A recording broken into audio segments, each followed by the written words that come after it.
नमस्कार। बड़ी बहस छत्तीसगढ़ में आप सभी का स्वागत है। छत्तीसगढ़ के उप मुख्यमंत्री टीएस सिंहदेव के बयान के बाद उनके गढ़ सरगुजा में सियासी समझाइश काफी तेज हो गई है। कोई स्वयं को प्रज्ञा तो कोई वोट बहिष्कार की बात कह रहा है। दरअसल कुछ दिन पहले टीएस सिंहदेव ने कहा था कि परिवार के ऊपर आरोप लगाने वालों के साथ नहीं दूंगा। टीएस सिंहदेव ने बलरामपुर दौरे के दौरान कांग्रेसी कार्यकर्ताओं को संबोधित करते हुए कहा था, जिसने राज परिवार पर हत्या का आरोप लगाया था उनसे मैं भी समझौता नहीं करूंगा। 90 विधानसभा में से एक विधानसभा की जिम्मेदारी मेरी नहीं होगी। जिसके बाद रामगंज विधायक बृहस्पति सिंह ने कहा था कि महाराज साहब बहुत विद्वान हैं, हमारी पीढ़ी दर पीढ़ी हमारे राजा रहे हैं, हम उनके प्रजा रहे हैं और वे जो भी बोलते हैं बहुत सोच समझ के बोलते हैं। छत्तीसगढ़ में सरकार बनने की उन्हीं की जिम्मेदारी है, जो भी बोलेंगे सोच समझकर बोलेंगे और बाकी पार्टी हाईकमान तय करता है। मामला थमा ही नहीं था कि अब सामरी विधायक चिंतामणि महाराज ने भी चिंता में डाल दिया है और टिकट नहीं मिलने पर जनता द्वारा वोट के बहिष्कार की बात कह डाली है। वीडियो में वो अपने विधानसभा से 200% जीत का दावा कर रहे हैं। ऐसे में सवाल यह है कि चुनाव से पहले कांग्रेस में अंदर खाने सब कुछ ठीक चल रहा है क्या? आज इसी मुद्दे पर विस्तार से चर्चा होगी। चर्चा के लिए कुछ खास मेहमान भी हमारे साथ जुड़ेंगे। पहले सुनिए आखिर नेता किस तरीके की सियासी बयानबाजी कर रहे हैं। होगा जैसे यहां से एक बात आई कि एक जगह को छोड़ के, तो आज अध्यक्ष जी के सामने मैं इस बात को कह रहा हूं कि मेरे लिए भी 90 में से एक ऐसा विधानसभा रहेगा जहां मेरा कोई दखल नहीं रहेगा, मेरी कोई जवाबदारी नहीं रहेगी। मैं उसके आगे बात को नहीं कर रहा हूं, लेकिन एक विधानसभा ऐसा रहेगा जिसमें जो हो सो हो, अच्छा हो तो अच्छा हो, बुरा हो तो बुरा हो, जो हो सो हो। मेरी भागीदारी में आज से ही सबके सामने माफी मांग के अपने आप को 90 में से एक विधानसभा में दूर कर रहा हूं।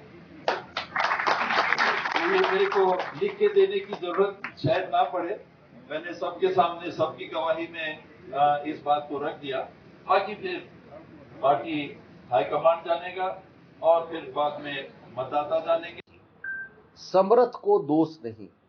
हमारे आदरणीय महाराज साहब बहुत विद्वान हैं, हमारे पीढ़ी दर पीढ़ी हमारे राजा महाराजा रहे हैं, हम उनकी प्रजा रहे हैं और जो भी बोलते हैं बहुत सोच समझ के बोलते हैं। जो भी उन्होंने बोला होगा सोच समझ के बोला होगा और इसकी जवाब वही है। उनका कहना है छत्तीसगढ़ में सरकार बनाने की उनकी जवाबदारी है, तो जो भी बोले होंगे सोच समझ के बोले होंगे और ऊपर हाईकमान को तय करना है। हमारे बाबा साहब अकेले नहीं है, जो स्क्रीनिंग कमेटी होता है उसके 18-20 मेंबर हैं, जिसमें मुख्यमंत्री, पीसीसी चीफ, हमारे प्रदेश के प्रभारी सहित सारे कई मिनिस्टर हैं और ये सारी सूची बनकर हमारी प्रक्रिया है दिल्ली तक जाती है और दिल्ली हाईकमान जो तय करता है वो हम सभी नेताओं को, चाहे मंत्री हो, मुख्यमंत्री हो, कार्यकर्ता हो, सबको सर्वमान्य होता है। कुछ लोगों के विरोध के बाद क्षेत्र में काफी लोग दुखी हैं। इतना अच्छा काम करने वाला विधायक का इस तरह से शिकायत करना उचित नहीं है और सब परेशान हैं कि अगर इनको टिकट नहीं मिला तो हम चुनाव का बहिष्कार कर दें। इस तरह का भी विषय आ रहा है, तो निश्चित रूप से जनभावनाओं को ध्यान में रखते हुए आगे टिकट वितरण को ध्यान में रखना चाहिए, ऐसा मुझे लगता है। और टिकट मिलेगा तो निश्चित रूप से मैं 202% गारंटी दे सकता हूं कि हम विजयी होकर के सामरी विधानसभा का जो सीट है वो सरकार बनाने में सहयोग करेंगे। सरगुजा जिले में भी कांग्रेस अंदरूनी कलह से जीत रही है। बृहस्पति सिंह हो, चिंतामणि महाराज हो, ये भटगांवा वाले रजवाड़े जी हों, इन सभी को लेकर के टीएस सिंह जी ने जिस प्रकार के बयान दिए हैं वो इनके अंदरूनी कलह को प्रकट करता है। हम सबको बहुत अच्छे से ध्यान है कि ये कांग्रेस में बहुत पुरानी परंपरा है कि पहले किसी एक सीट पर या किसी 2 सीट पर कई बार कांग्रेसी नहीं होता है, बाकी की 88 या 89 सीटों पर वो कांग्रेसी होते हैं। ये मदन गोपाल जी के समय से इस प्रकार का काम चलते आ रहा है और इनके इस प्रकार की एक्टिविटी को लोग अच्छे तरीके से जानते हैं। इनकी अंदरूनी कलह सामने में आ रही है। निश्चित रूप से इन सभी बातों का लाभ भारतीय जनता पार्टी को मिलेगा। तो फिलहाल जिस तरीके से आपने तमाम बयान यहां पर सुन लिए हैं, अब इस चर्चा को आगे बढ़ाते हैं। रुख करेंगे खास मेहमानों का। कांग्रेस प्रवक्ता हैं रूपेश दुबे हमारे साथ जुड़ चुके हैं, स्वागत करता हूं रूपेश जी। बीजेपी प्रवक्ता है एहतराम साहू, आपका भी बहुत बहुत स्वागत करता हूं इंडिया न्यूज पर। सबसे पहले एहतराम जी, आप ही के पास आऊंगा। अब जिस तरीके से आरोप प्रत्यारोप की राजनीति के साथ साथ अंदर बगावत जो है वो यहाँ पर देखने को मिल रही है कांग्रेस में, पहली प्रतिक्रिया। आज से शुरू नहीं हुई कि अंतरकलह 2018 के विधानसभा चुनाव जीतने के बाद इनके झूठे वादों के कारण चुनाव तो जीत गए और वहीं से अंतरकलह शुरू हो गई 50-50 ढाई साल वाला मामला, और वही मामला लगातार आगे बढ़ते रहा। ढाई साल का मामला हर बार ये उठता रहा और इनके जो टी.एस. सिंहदेव जी जो कांग्रेस के नेता है, उन्होंने लगातार अपने ही सरकार के खिलाफ आरोप लगाते रहे, चाहे वह प्रधानमंत्री आवास का मामला हो, चाहे क्या बोलते हैं विकास का मामला हो, चाहे उनके घोषणा पत्र पूरा करने के मामला हो। लगातार वो खुद अपने सरकार के ऊपर आरोप लगाते रहे और हमारे उनके कांग्रेस के एक नेता विधायक देशपत सिंह जी, उनके ही नेता टी.एस. सिंहदेव के ऊपर जान से मारने की धमकी की बात बोली। तो लगातार कांग्रेस अंतरकलह से खुद ही जूझ रहा है और इनका बयान खुद विरोधाभास है। ये अंतरकलह अभी से नहीं, पूरे 5 साल से चल रहा है। रुपेश जी, आखिरकार अंदरूनी कलह जो है वो बाहर निकलकर अब सामने आ रही है, क्या कुछ कहेंगे?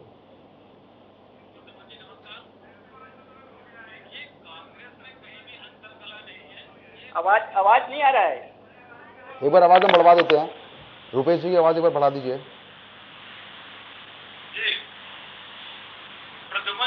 जिस प्रकार से मैं बता रहा था, कांग्रेस में कहीं अंतरकलह नहीं है।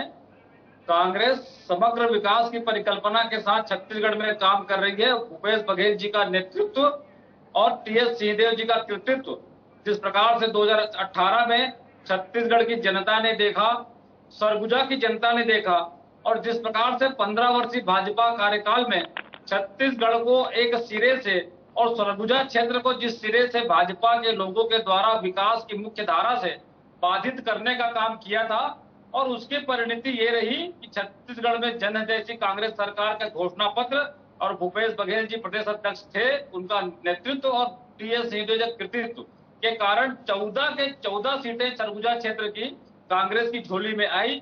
और उसके चुनाव जीतने के बाद हमने सरगुजा क्षेत्र के विकास के मुख्य धारा से जोड़ा, सरगुजा विकास प्राधिकरण का निर्माण किया, और इस प्रकार के कृत्य करते हुए हमने छत्तीसगढ़ की जनता के साथ न्याय किया है। न्याय योजनाओं की बहार छत्तीसगढ़ में बही है, सरगुजा क्षेत्र में बही है, जिससे भाजपा आत्मचिंतन करने पर मजबूर है। भाजपा नेतृत्व के संकट से गुजर रही है, और जहां छत्तीसगढ़ में भाजपा के पास नेतृत्व का संकट है, उसी परिस्थिति में सरगुजा क्षेत्र में भाजपा के पास कार्यकर्ताओं का भी संकट है, जिसके कारण गाहे बगाहे बातें करते रहते हैं। टी.एस. सिंहदेव जी साफ गोही से बात करते हैं, और किसी विधानसभा के परिप्रेक्ष्य में यदि कोई बातें की हैं तो उनको ये मालूम है कि उस क्षेत्र का विधायक हमारा सक्षम है और उनका नेतृत्व उस क्षेत्र के जनता को मिला है, और जिसके कारण टी.एस. सिंहदेव जी चूंकि आज पूर्व उप मुख्यमंत्री है, और उप मुख्यमंत्री होने के नाते उनका भी नैतिक दायित्व पूरी छत्तीसगढ़ की जनता के प्रति और 90 विधानसभा सीटों में है।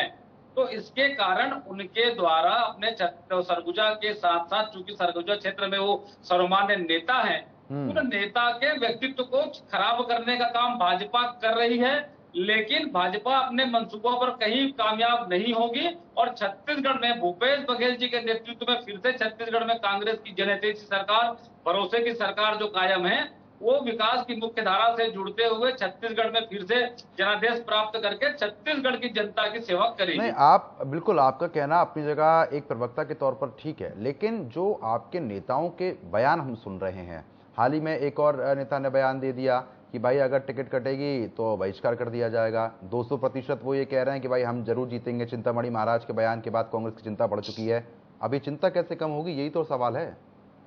नहीं, देखिए, कांग्रेस की चिंता कहीं नहीं है। कांग्रेस में पार्टी के साथ साथ व्यक्ति दोनों चुनाव लड़ते हैं, और आम जनता की सेवा करने की भावना सबकी रहती है।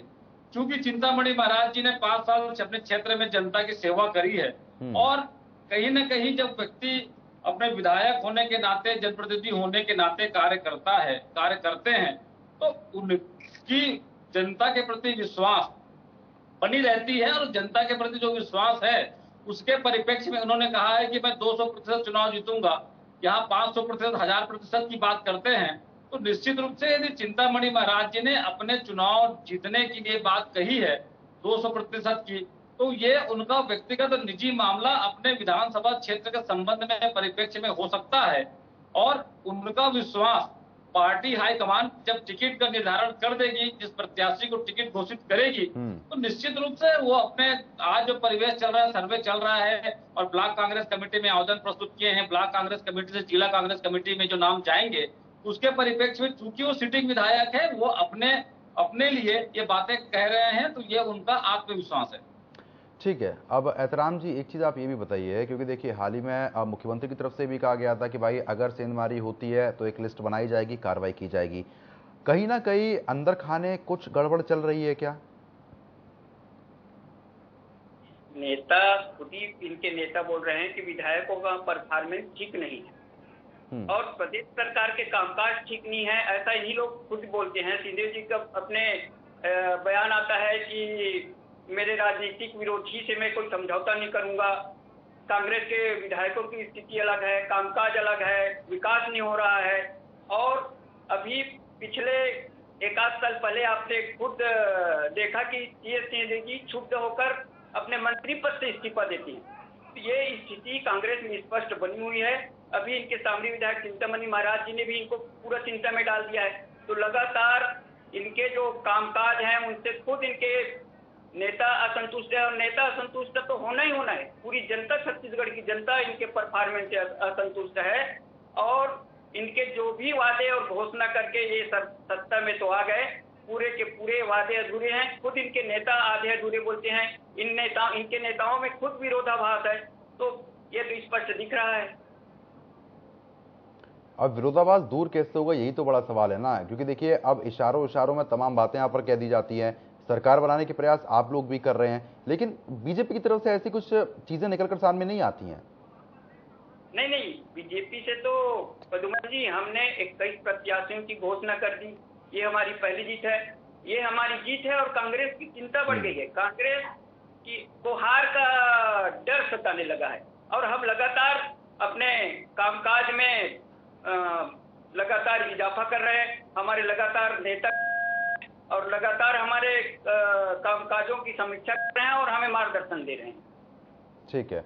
अब रुपेश जी, आप एक चीज ये बताइए कि जिस तरीके की स्थिति बनी हुई है, अब चुनाव बेहद नजदीक आ चुके हैं, अगर ऐसे चुनावी सुर में कहीं ना कहीं चुनावों का बहिष्कार की बात कही जाएगी, तमाम चीजें कही जाएंगी, किस तरीके से स्थिति संभालेंगे? देखिए, चुनाव बहिष्कार की बात नहीं है।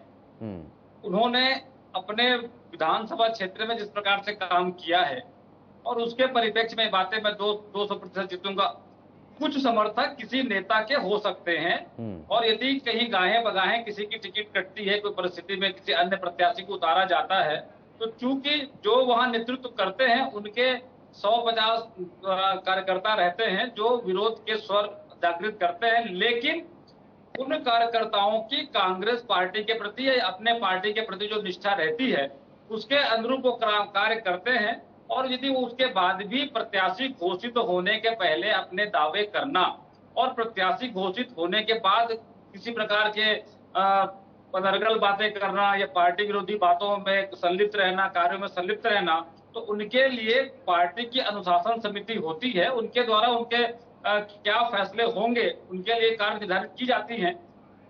चुनाव बहिष्कार, लोकतंत्र में चुनाव बहिष्कार की बातें करना निश्चित रूप से गलत है और चुनाव तो एक लोकतांत्रिक प्रक्रिया है जिसके अंतर्गत हम अपना निर्वाचन और अपने जनप्रतिनिधि का चयन करते हैं।